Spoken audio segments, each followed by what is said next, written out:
welcome to another episode of the Sales Syndicate podcast. I'm joined by Laura at Dreamdata. So before we cover the topic that we're going to be talking about today, I will hand over to Laura to intro herself and Dreamdata. So over to you, Laura. Thank you, Jamie. So nice to be invited to your podcast. Yeah, I'm Laura Erdem. I am a senior account executive at Dreamdata, and we sell an attribution solution. So kind of for marketers to start bringing in better quality leads to salespeople, so you can figure out what's actually working and why are those leads closing or not. That's what we do.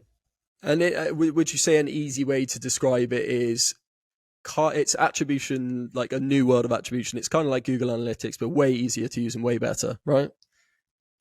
It goes beyond than that, but since most of your audience is in sales, so it's easier to understand that what marketing is bringing in for you. They see that in Google Analytics, but usually the other part is broken. They bring it into sales and they never really track the full journey to figure out why are those deals closing or why are they not closing? How long time does it take for us to close a deal that comes from revenue size, organic or paid, or how many touches in general do we need to actually close that deal?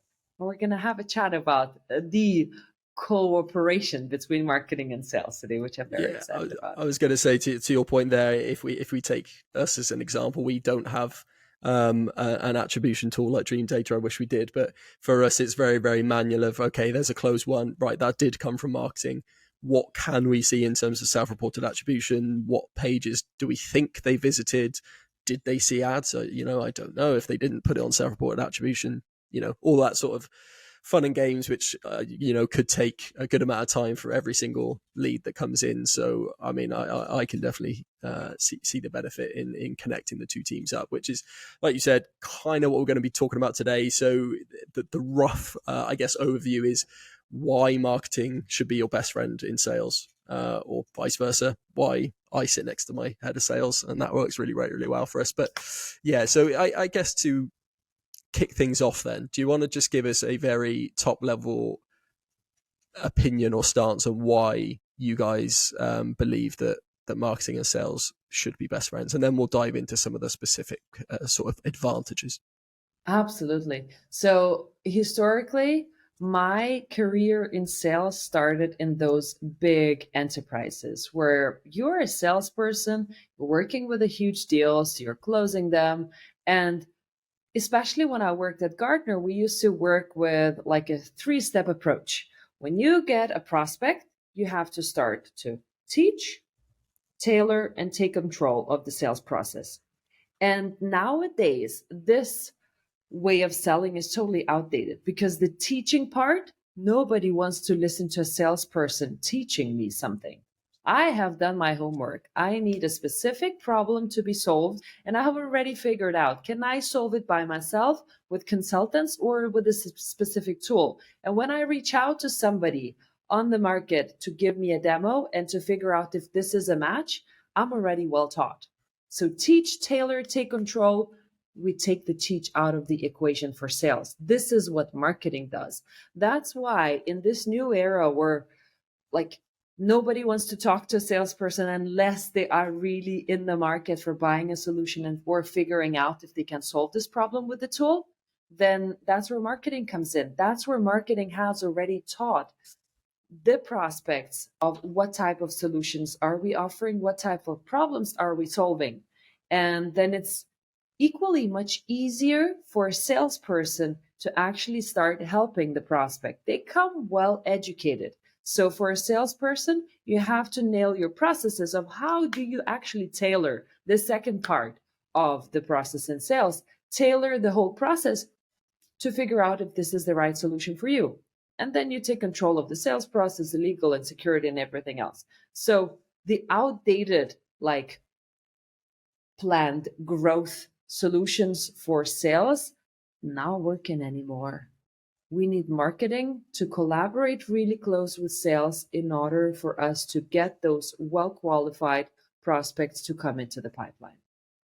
And it makes me think of one of Stefan's posts that he shared, and I think it was your average I know customer journey was something like it was 317 days, but let's just say like 300 days.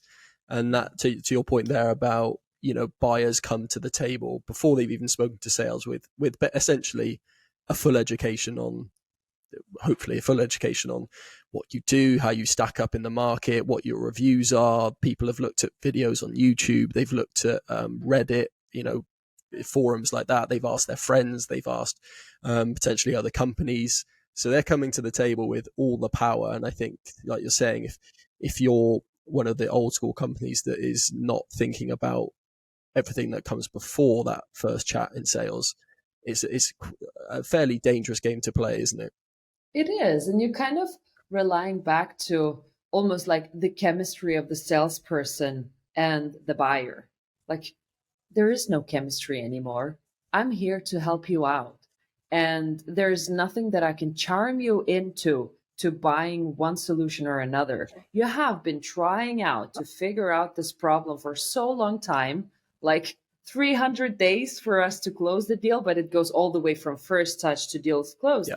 And back to your point, like trying to ask your prospects, where have you heard about us from?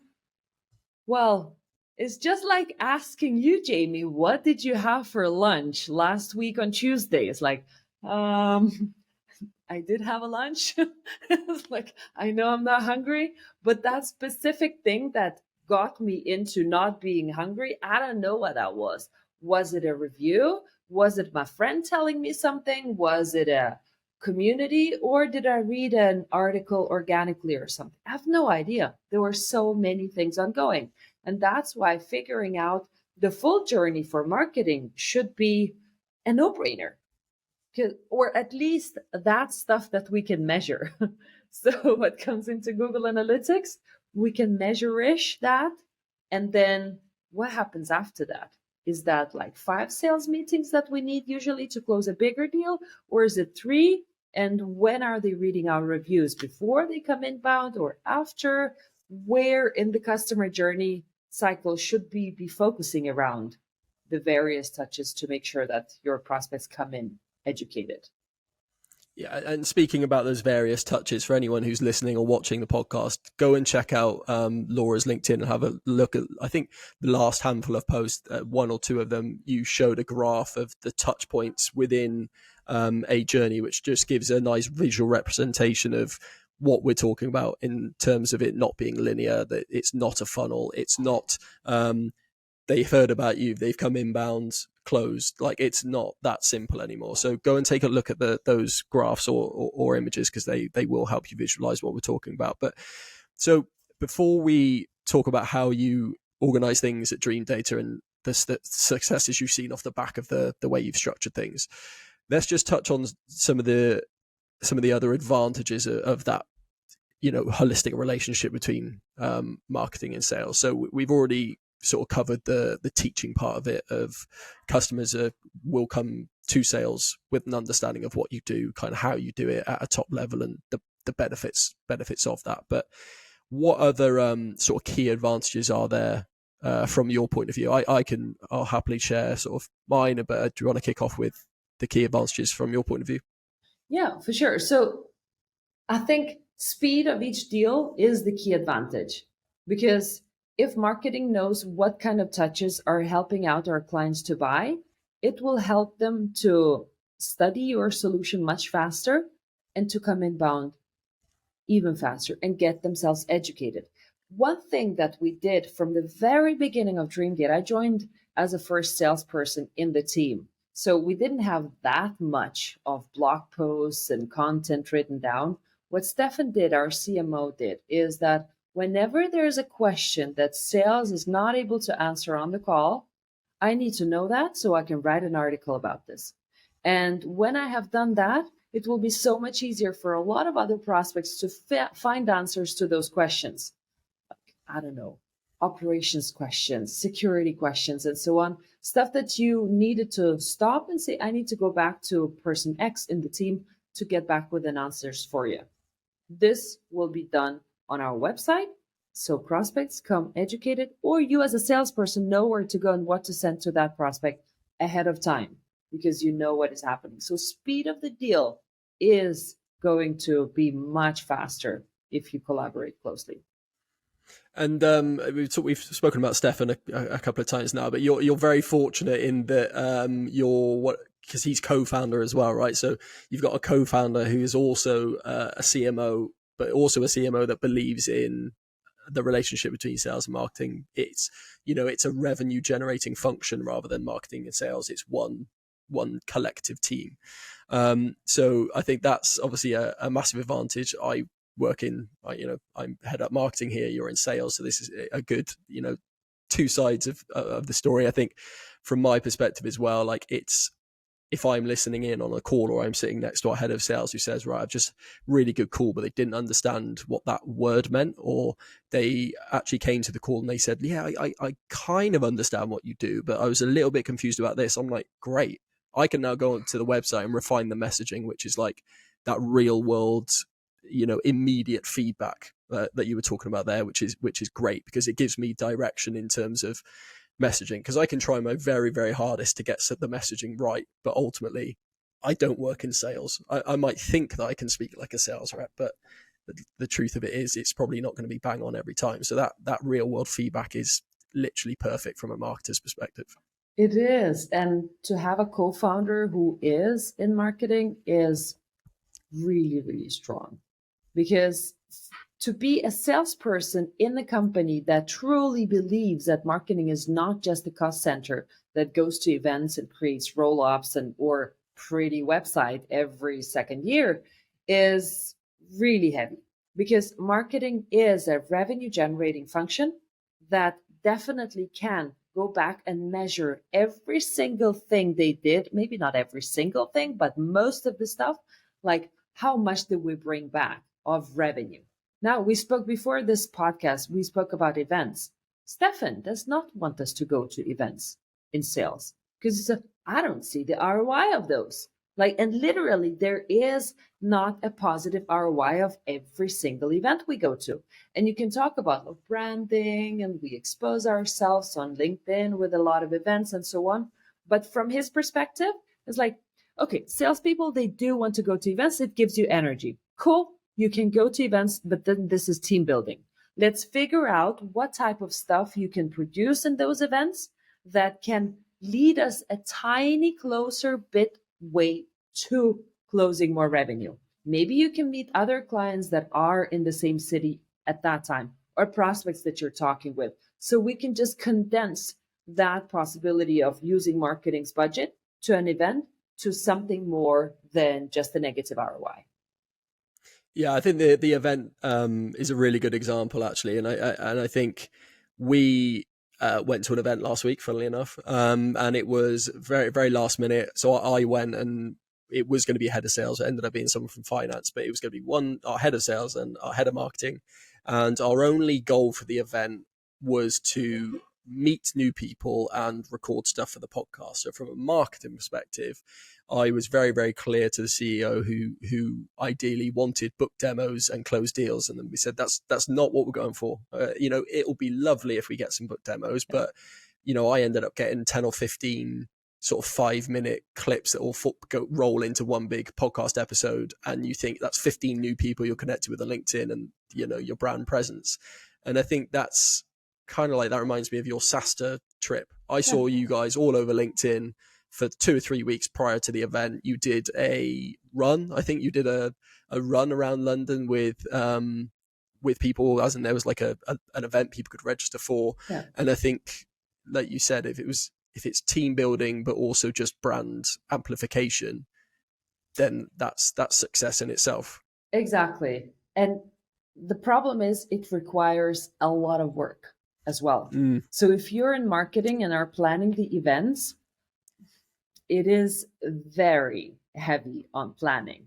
So lucky for Stefan, I think it brings me energy to do stuff like that, like to flood LinkedIn with this, we're going to run 7 a.m. in the morning after a pre-event on a rooftop. That was a total success. We had like 100 people registering. So we've got 100 emails of people, but it's so far down in the funnel. It's like, it's not even teaching. It's still like awareness before they are ready to be taught. So it's so far away from the actual revenue that even the head of marketing is thinking, maybe we can spend this on the paid ads or something else. Yeah, look, it's a from the marketing side of things, it's a constant battle of like there's only one of me, right? So my resource is Yep. fairly wide, thinly spread, let's say. So when an event gets dropped in, I usually do get a bit frustrated with the amount of work that has to go into the event. Yeah. But like I said, we filmed 15 odd things for the podcast. 2 or 3 of those, once we finished recording, they said, "Oh, what do you do?" We told them what we did, and they're like, "Oh, that sounds really, really interesting. Yeah, I'm actually looking to build out my sales team." So that's, yeah. And they were like, "Oh, that is interesting." And I'm thinking, great, okay, average deal cycle at the point at which they've reached out to sales is like 90 days. I'm like, okay, right, this is good. Do you want an informal chat with sales next week? Yeah, let's do it. Why not? I'm like, amazing. Yeah. And I would not have spoken to him if we didn't do the podcast. So it just goes to show, the different avenues that you can go down at these events to try and get some success. Exactly. Off the back It's a of it. very smart way, actually. It's a win-win for the interviews that you're doing, because you do get good content out of it, but at the same time, a conversation with a person that is probably your likely buyer at a point. And if you can get the meeting booked for sales at that time, there's more or less your instant ROI of why am I here, besides the content that you can't measure just yet. And what was interesting as well is when we had those conversations, we were asking, do you know what, as in what we do is sales triggers? And I was saying, do you know what a sales trigger is? And some did and some didn't, which is one great feedback for sales. But those that did, prior to that event, we wouldn't have guessed that they would have been customers that would have been interested. Nice. So I've now come back and sales said, "Oh, how did it go then? Come on, give me the down low." And I've given him some insights into the companies that were actually interested, and he was like, "Really? I'm quite surprised by that." So he's now excited because there's potentially a new little niche that we didn't know about that we just would not have got. So yeah, some good examples from events there. Okay, so we've spoken about clearer customer understanding, which is, you said, was the teach side of things. Improving speed of deals, I think you mentioned. I think I touched on continuous improvement, i.e. I didn't understand what that said on the website. Okay, we'll look to change it and improve it. Amplification of brand, co-creation of content that helps answer questions for sales. So some really, really big sort of advantages there. Now, in terms of Dreamdata, so how you guys structure it, you had a post that went pretty viral, let's say, in terms of how many people viewed it, liked it, commented on it. So we're going to use that as a bit of a guideline of how we're going to talk about this. So do you want to just run through what marketing does and what sales does? Let's kick off with sales, because you're in sales. I think that makes sense. What does your sales team do in order to build a better relationship with your marketing team? Yeah, absolutely. I think we should start the other way. So what does marketing do to get a closer relationship with sales? That's the journey, right? Yeah, Marketing. that's natural. Yeah. That's where it all starts. Well, first, to start it off, that LinkedIn post, I think it went viral because of the picture itself, not the content. But then later people started to look at the content. But the picture was What, that the glow up? yeah, it's like Stefan and I dressing up in the same clothes, totally random. So 1 year before, we were dressed up in like light blue color clothes, and then the other day I come into the office and say, "Oh, Stefan, double denim, me too. Let's snap a picture." And then it like I love a bit of double denim. Exactly. But it took us, I don't know, it took me maybe 3 minutes to create the post, because I just wrote it out of, oh, this is how we collaborate, this is what we do, and here's a picture. So I think that kind of gave the positive vibes for the post to go as viral as it did. Okay, so what do we do? Marketing attends every single weekly pipeline review with sales. They listen in to each and every meeting every week, where they can hear the problems that we're facing to close the clients, what type of prospects are coming into the pipeline.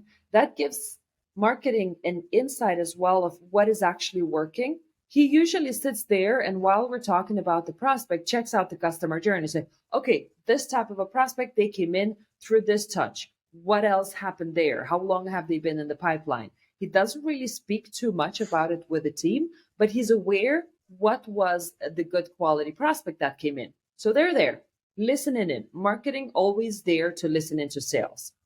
The next thing, they do measure as much as they can measure, like how does it how long does it take for each and every prospect to go through the pipeline from marketing first touch, marketing qualified, sales qualified, what type of touches they have been.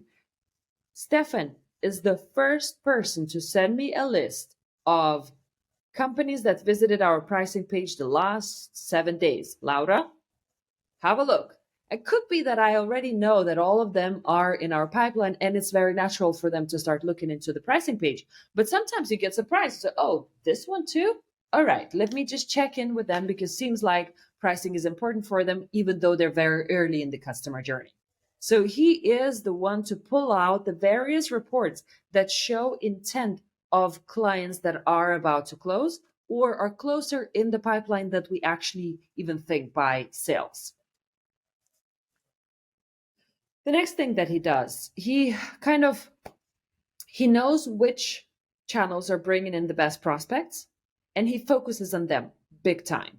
Review sites, we have to focus a lot because those prospects are so close in to the sales pipeline to come into SQLs as close as they can be because they're already looking into alternatives. We have to invest into those. We get enough reviews for people to find us, for people to get answers they're looking for. He figures out what types of questions they're actually asking when they're even trying to compare us. So all that content has to be out there where your prospects are looking into you. And whenever there is an ICP coming in through an MQL pipeline, like a big ICP you would like wish to close every single time, he jumps and say, oh, Laura, this one, you might have been working on this one. Oh, Sandra and other colleagues, like, I think you have been in conversations with this person for some time ago on LinkedIn. Look, they're coming in as MQL. So it's not even sales who jumps, it's marketing because they're so keen on the pipeline speed, the quality, and the closed deals. Yeah, I can definitely attest to that hunger in terms of when something comes in, I will literally watch that opportunity like a hawk as it progresses through, and then when you do see the close one announcement on Salesforce or whatever, like we usually do like a closed deal announcement on like Teams or Slack or whatever anyway. And I do when I see the name and I recognize it, there's a little mini celebration for me. So yeah, I can definitely see why Stefan is like that. But it's interesting on the sort of like I think we got it written as like marketing bringing predictability into the funnel by knowing which channels work best or bring the largest deals. So I think that you said you're sitting in those meetings and Stefan is looking at each of the opportunities that have come into the pipeline and he's looking at their journey, and then he's trying to find patterns in their journeys to understand, right, these are great ICP, they're really great opportunities. Is there anything similar that we can try and replicate with others? That's what we're talking about, isn't it? Right. Exactly. And he even listens into the questions that we missed out asking on the calls, like to figure out, is there any more content I can write about around to help the prospects buy? So like him being there on the calls is not just to understand how our sales selling, but it's more how our prospects buying. So you don't every time have to ask your prospects, where have you heard about us from? How did we do in sales and so on? You know that firsthand because this is what sales feeds back to you. There's another point. Marketing does have access to Gong to listen to calls. And whenever there is a more important call to look into, sales would do a very quick summary. So this is where they speak about the competition. This is where they give us feedback on pricing. Give it a listen and see what we're missing on the website or somewhere else to figure out what we could do. Yeah, that's really because we've got something similar as well. Like in terms of listening back to the calls, watching the demos, even of when a customer says, "I didn't know you you had that feature in there or something like that, and then you think, right, great, there's obviously a big, massive hole on the website somewhere if they didn't know we did that. But yeah, that makes sense. Okay, so that's the marketing side of things. Now we'll move on to the bit that obviously you're going to be more passionate about, which is the sales side of things. Yeah. So let's have a run through of how sales do things. So whenever there are questions we can't answer on calls, we feed that back to marketing, mostly to the content team. I couldn't answer this. Can you rewrite that blog post? Or is there anything else that I was not able to answer? If they could write a new blog post, update the current one, or even to feed back the information for us. Oh, we actually have this, but you couldn't find it or something like that. So that close collaboration of content is there all the time. Next thing we do is that, well, it's not just marketing sitting there and waiting for sales to feed them with questions for content. They do produce their own content. So they've got a release schedule of what did we do in product, what did we do in regards to the content that we want to speak about. Sales reuses that content in either sales conversations or on LinkedIn. So we don't run the kind of topics of the week on LinkedIn, but we do reuse that content very often, especially if we see some of the trends that there were some topics that we used in LinkedIn conversations or posts that really worked well. Then we repurpose that once in a while whenever you're out of ideas or you think that it would be a good time to use it for a LinkedIn post as well. Sales are the first one to see which channels are bringing in the best leads. We talk a lot about LinkedIn is so cool and people see you, they come inbound and so on. But there's another part that we also see, that it takes 100 years to close those leads that come from LinkedIn. But whenever they come from review sites, we know they're ready. So we're still focusing on top of funnel stuff. And sales is aware this is top of funnel as well, talking like the marketing language. We're doing the top of funnel awareness, but we have to be on those channels in order for our prospects to find us and finally go into the sales conversations. And I again mentioned LinkedIn over and over again. We do use it as a big channel in sales, but it's also very much marketing supported, because we wouldn't be able to run this strong on LinkedIn if marketing was not there with the quality content that they produce. In terms of that support then on LinkedIn, would marketing go as far as to say, here is the sort of thing you could write in your post? Or is it a case of here's the assets and material, you go away and you're not trusted, but you feel confident enough to go away and do it yourself? Yeah, it's only just helping us out with content so we can pick it up and run with it. So if somebody in the team is struggling with LinkedIn content, we would usually just speak internally in the team. So they wouldn't go to marketing and say, oh, what should I post? They would usually go over to me and say, okay, I'm out of ideas. What do we do? So then we would look into what is it that we can repurpose, what worked well, in order to both boost the confidence of the person coming back to the LinkedIn game again, because this is going to probably perform very well, to reuse the content that we know from LinkedIn work, or to reuse stuff that sales have already produced. So you don't have to find that new idea that was actually an old one. And you post personally on LinkedIn every day, am I right? Yeah, sometimes twice. Yeah, sometimes twice. And is that pretty consistent across the whole team in terms of that posting that often? No. So that's another thing that we figured out. So LinkedIn is a channel of source of inbounds for us, but seems like more and more we see that we're talking to the same crowd, which is around 10% of everybody you could be selling to. So that means that if we use the full steam of the whole team to post on LinkedIn, we will be missing out on the things that they're actually very good at to focus on.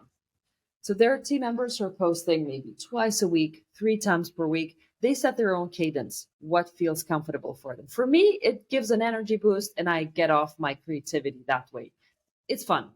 For somebody else in the team, if you will use your half an hour better off at, I don't know, cold calling, writing a really good email or following up, do that.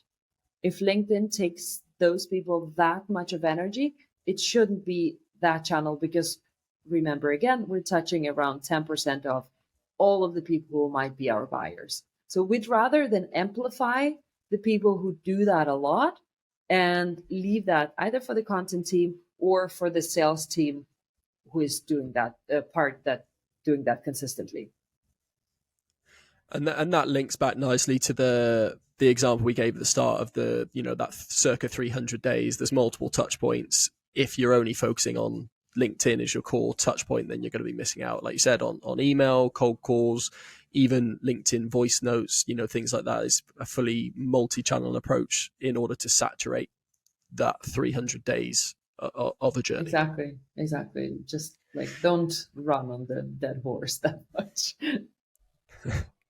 And okay, so we've spoken about now we've done like the way marketing works at Dreamdata and sales works at Dreamdata, and in order to sort of foster the relationships and work more collaborative as two teams. So what are the best channels? Like you've mentioned there that you feed back to sales. Do you find that meetings are better, Slack's better, or WhatsApp, whatever? Like, what are your top channels for that communication? Yeah, so once weekly meeting is really good for marketing to be a part of. That one meeting is important.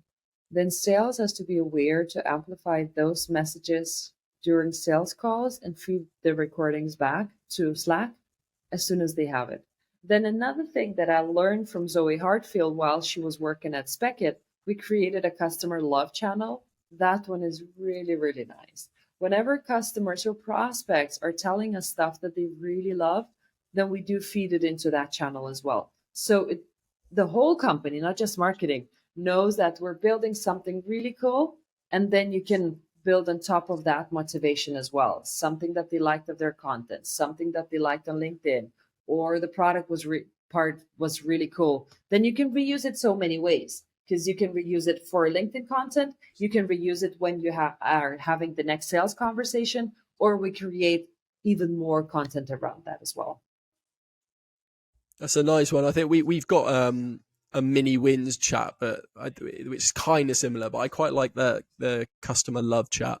Like you said, it could be anything from product feedback to, as in like a close one deal telling you good things about the initial onboarding or whatever, but it also could be, oh, I saw that post, your post last week about the SaaSta run, and I thought that was brilliant. And then you're like, right, we're going to do more of these runs, which it's going to take a lot of effort to do more runs. But if the feedback's good and they saw that flooded on their LinkedIn, great, you're going to do that again at the next event. So that's a nice idea for that. I'm going to write that one down, and I'm going to create a chat after this call and start doing that. Which that's a nice one.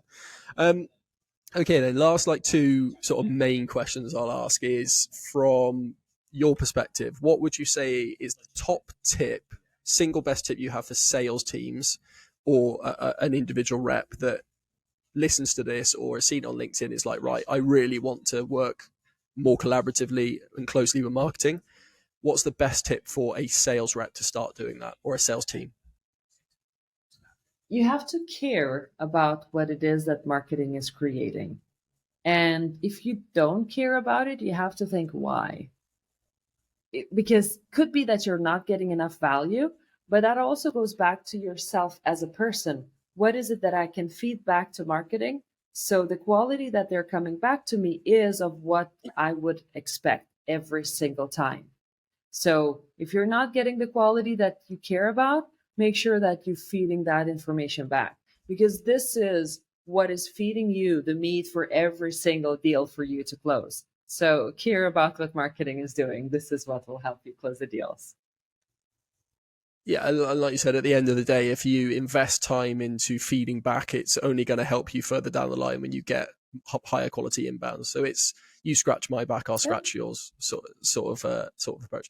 Okay, then. So then, from the other side of things, from your perspective, what could marketing teams do to same question? So what could marketing teams do to improve relationships with sales? Figure out how sales are selling.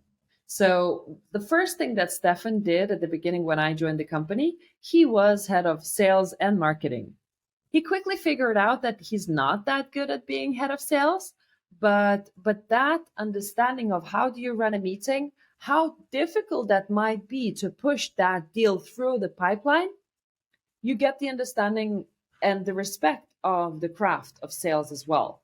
How much you have to structure a deal in order to close it.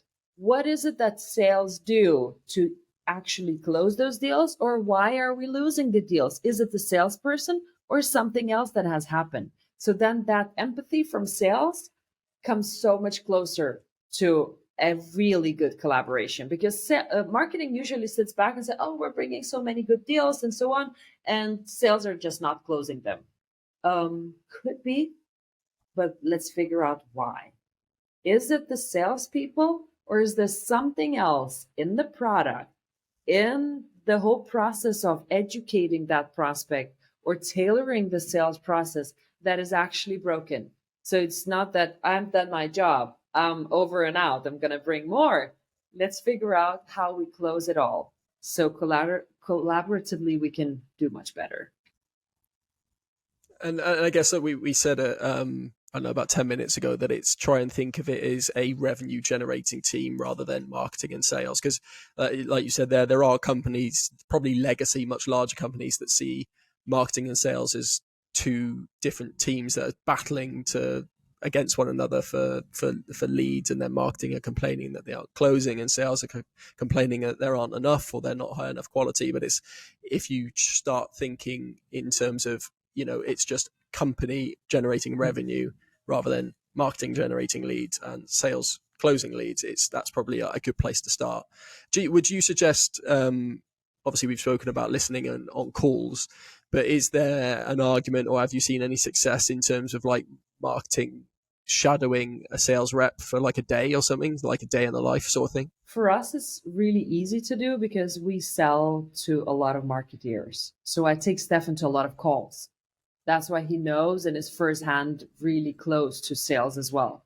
But for companies who are not selling to marketers, I think it would be a really, really good idea. Like, not to shadow the day in a salesperson, because that sometimes might be a little bit boring, but at least join some of the calls or listen to the full calls and gong. I think if you are on an actual call, like not a recording, you're more prone to listen what is happening and thinking of additional questions you could ask, or get some feedback. Because if you only listen to recordings, like sit back, set the speed up to 2x, and then listen, like heard nothing of the call really. Some of the stuff comes through, but at least listen, and if you can, join the calls with the salesperson. Okay, so I think, look, we've covered a lot in just under 40 minutes, and I think even though I would say here at Selligence we do have a very good relationship between marketing and sales, there's definitely some bits that I'll take away from this, including that customer love chat, which I think could be good. But no, really appreciate you jumping on.